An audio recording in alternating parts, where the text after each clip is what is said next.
அன்பான சகோதர சகோதரி தேவ பிள்ளைகளே, கிறிஸ்துவின் மனவாட்டிகளே, உங்கள் அனைவருக்கும் நம் ஆண்டவராக இயேசு கிறிஸ்துவுடைய கிருபையும் சமாதானமும் நம்மில் என்றும் உண்டாயிருப்பதாக. ஆமீன். இந்த நாளிலும் பரிசுத்தாவின் வெளிப்படுத்தின சத்தியத்திற்காக நன்றி செலுத்துவோம். இந்த நாளில் ஞானத்தின் ஆரம்பம். இந்த வார்த்தையில் பார்த்தீங்கன்னா சங்கீதம் 111 அதிகாரத்தில் 10வது வசனம். இங்கே வார்த்தையை பார்த்தீங்கன்னா, கர்த்தருக்கு பயப்படுதலே ஞானத்தின் ஆரம்பம், அவருடைய கற்பனைகளின்படி செய்கிற யாவருக்கும் நற்புத்தி உண்டு, அவர் புகழ்ச்சி என்றைக்கும் நிற்கும். கர்த்தருக்கு நன்றி.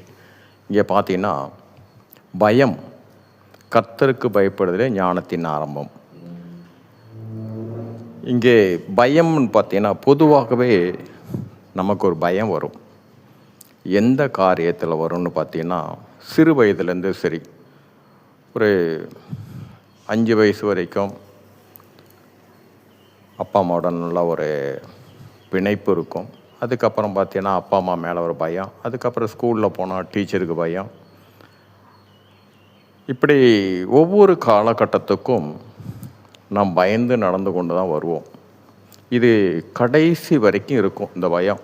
நம்ம காலேஜ் முடிச்சுட்டு போய் ஒரு ஜாப்பில் உட்காந்தாலும் நம்ம இருக்கிற மேலதிகாரிகளுக்கு ஒரு பயம். இது தொடர்ச்சியாக போகும். ஆனால் ஒரு கட்டத்தில் பிள்ளைகள் எல்லாம் கொஞ்சம் பெரியவங்களான பின்னாடி பெற்றவங்களுக்கு ஒரு பயம் வரும். என்ன பயம்னு பார்த்தீங்கன்னா, உயிர் பயம் வரும். இந்த உயிர் பயத்தில் பார்த்தீங்கன்னா என்ன அவங்க யோசிப்பான்னா, எனக்கு ஒன்றும் பிரச்சனை இல்லை, ஆனால் எனக்கு ஏதோ ஒன்று ஆகி போச்சுன்னா என் பிள்ளைங்க மனைவிலாம் எப்படி, அவங்களுக்கு எதுவும் தெரியாது, இந்த பயம் வரும். நமக்கு பெரும்பாலும் வர்ற பயம் உலகத்துக்குள்ள காரியத்தினால தான் பயம் வரும். நம்ம ஆண்டவர் மேலே நம்ம விசுவாசத்தில் இருந்தாலும் இந்த உயிர் பயம், அதாவது இந்த உயிர் பயத்தில் ஏன் இந்த உயிர் பயம் வருதுன்னா,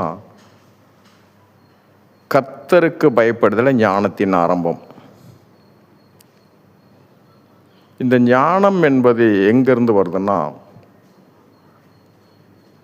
அவருடைய கற்பனைகளின்படி நாம் நடக்கும்போது, அவருடைய வார்த்தையின்படி நமக்கு நடக்கும்போது என்ன ஆகுதுன்னு பார்த்தீங்கன்னா, நல்ல நற்புத்தி உண்டு. நற்புத்தி இது எப்படி சொல்லலான்னு பார்த்தீங்கன்னா,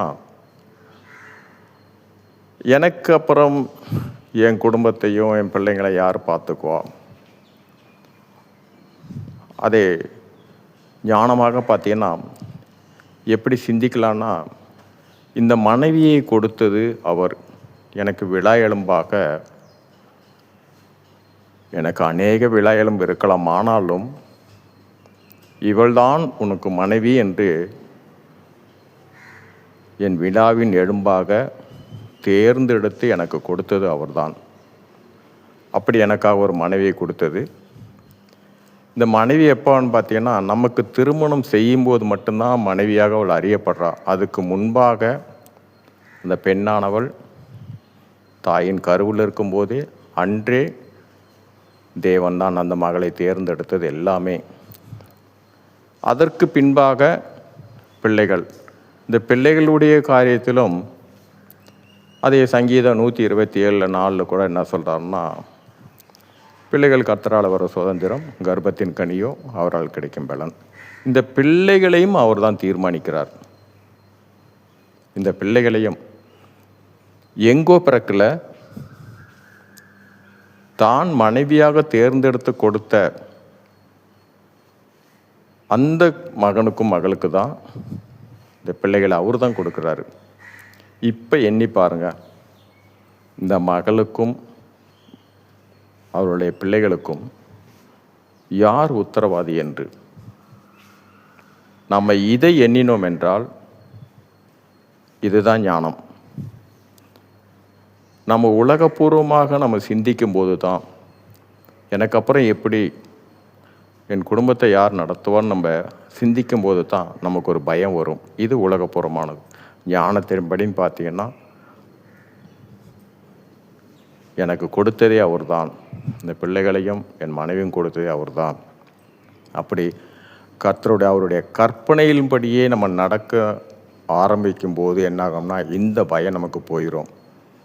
நமக்கு இருக்கிற வார்த்தையின்படி இம்மட்டும் நடத்தின தேவன் இனியும் நடத்துவார்னு அந்த விசுவாசத்தின்படி இந்த பயம் நமக்கு ஏன் வருதுன்னா, ஒவ்வொரு காரியத்தையும் நமக்கு பயம் வருது.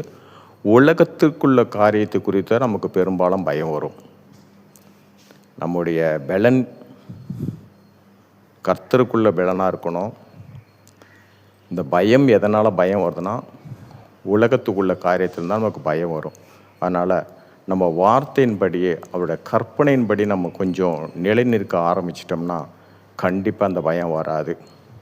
ஏன்னா என்னை அழைத்த தேவன், எனக்கு ஒரு குடும்பத்தை கொடுத்த தேவன், அவர் தான் என்னை இதுவரைக்கும் நடத்திட்டு வந்தார். இதுக்கு மேலேயும் சரி, இந்த பிள்ளைகளையும் மனைவியும் எல்லாத்தையும் உத்தரவாதி அவர் தான், அதுக்கு உத்தரவாதியே. ஆனால் அவர் உத்தரவாதி என்பதை நம்ம மறந்துட்டு நம்ம தான் அந்த குடும்பத்தை நடத்தணும் அப்படின்னு நம்ம உலகப்பூர்வமாக சிந்திக்கும் போது தான் நமக்கு கவலை வருது. அதனால் தேவன் ஒருவரையும் கைவிடாத தேவன். நம்ம அவருடைய கற்பனையின்படி நம்ம நடந்து போகும்போது அநேக காரியங்கள் தேவன் நம்ம நடத்துகிறத அற்புதத்தையும் அதிசயத்தையும் நாம் காணலாம். சரி, இந்த நாளிலும் பரிசுத்தர் வெளிப்படுத்தின சத்தியத்துக்காக நன்றி செலுத்தும். இந்த காரியத்தின் மூலம் எல்லாவற்றிலும் மூவரிலும் ஒருவராக இருக்க தேவனே, உங்களுடைய ஒருவருடைய நாமத்துக்கு மகிமை உண்டாவதாக. ஆமென்.